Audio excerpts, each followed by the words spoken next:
আজকে দুপুরে গোপাল সোনাকে সেবা দিয়েছি। অন্নের মধ্যে ঘি দিয়েছি, নুন দিয়েছি।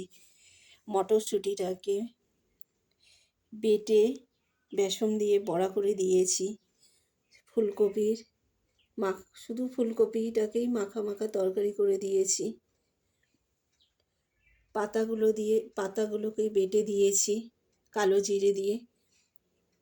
ওই ফুলকপির যে বড়া, মটরশুঁটির বড়া করেছি সেইগুলো দিয়ে একটু মাখা মাখা তরকারি করে দিয়েছি আলু দিয়ে।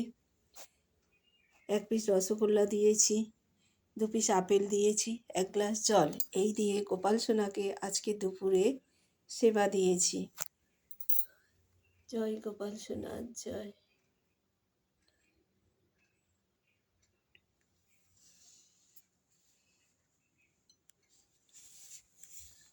হরে কৃষ্ণ, রাধে রাধে।